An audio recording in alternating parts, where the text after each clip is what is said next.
fucking hate this game sometimes. Sometimes I love it. Mostly I love it, but sometimes I fucking hate it. Yeah. We made the most fantastic game. Just make a good server as well. Yeah, you know what the problem is? This is going to be on PS5 and they Not still enough won't people have buying fixed it. cards. Yeah, that's the problem. The problem is basically not enough people spending money on the game. No, I think the problem is people are still spending money on, so there's literally no incentive to do anything because they're still making more than they need to. If people dropped off, the incentive is to keep online working well, so that people will spend more money. Well, people are spending the I money reckon, even in its broken state. People are sitting in the 4-minute load screen and still buying shark cards. Why bother doing anything to fix that? I have a theory that they have, just like we have in e-commerce. I mean, this is arguably e-commerce. I mean, you can really easily call this e-commerce. It's a very easy leap to make. That I think they have the same kind of conversion rate optimization, A/B testing people that we have on Booking.com or Amazon or Facebook or whatever else. They are really A/B testing every part of how do we get people to convert more. And I even do believe that, same as at Booking.com, we've done website experiments where we slow down the website to see if making it slower will impact conversion. Now, obviously, that's not because we're going to make it slower, but we're trying to see the opposite. We're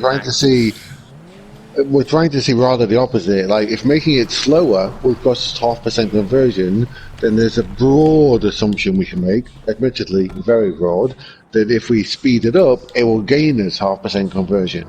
And I think they do those experiments here. I really do. I think they see some people slower, some people faster, and I honestly think they've established that people are willing to wait. Otherwise, there's no we know that this is the biggest money maker of the game. You're making I my think point. they've established via A/B testing. No, I'm not disagreeing You've gone with the you. long way you were at the beginning. beginning, and now you've gone the long way around to my point. There's no reason to make it faster. Yeah, I was never disagreeing with that. I was just saying this is how they've come to that decision. Definitely were disagreeing with me. I think it's all about the customer data, right? And if the customers say that, basically, logically, you might think it's better to be faster. But if you look at the data and customers seem to buy just as much when it's slower, then you wouldn't do that. Oh yeah, what a good point. Well, I didn't disagree with you. That's my point. You did. No, I was just disagreeing with your explanation. You say it doesn't make sense. I was saying, well, it does, and I tried to explain more. Yeah, you didn't have an explanation, did you? I didn't.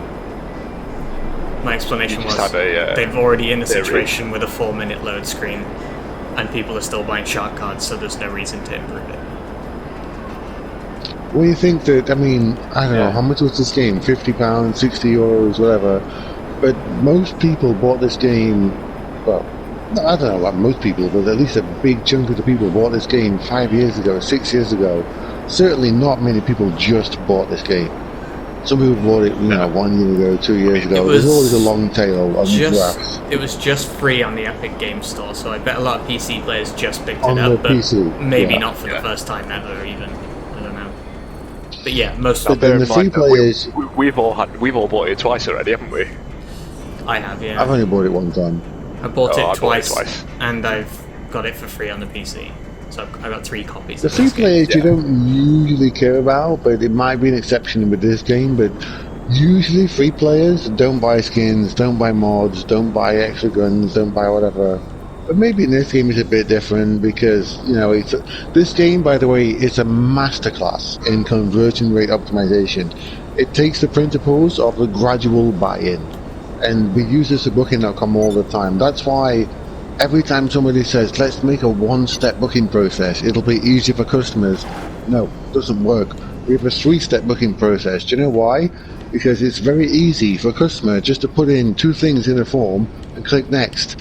And very easy for them to put in 3 things in the next form and click next. And very easy but at each point in the way, they're getting a bit more emotionally invested. and a bit more closer to that conversion in their heart and in their mind. And it's a well-known like psychological concept of gradual persuasion. Maybe for some or stuff. as I know it, I know it as if they'll suck it, they'll fuck it. But we know it in Booking.com as gradual persuasion. Is it not because if they put in one button, it's sort of it's kind of treating it like an impulse buy? Yeah, so it's like it's a big thing, but they're gonna have to think about it more. Yeah, I want one button when I'm buying groceries, or one button when I'm buying something cheap from Amazon. But if I'm booking a holiday, if you're booking a holiday, yeah. You don't want one button because then you sort of question it, don't you? You sort of go, oh, do I want to click this button? Yeah, it's a bigger purchase, so you need to be more sure, and that's why like it's really good to like if there was a button that said here's a holiday, click here to buy it, you'd be like, fucking hell, I can't. No, I need to do more research. I need to I can't just click here and buy a holiday. That's a big purchase. That's why we do the gradual persuasion method. So. Our booking process is 3 steps, and this is all the competitors do the same. Airbnb and Expedia and everyone else. It's the same thing. Makes sense when you think about it. I was in the team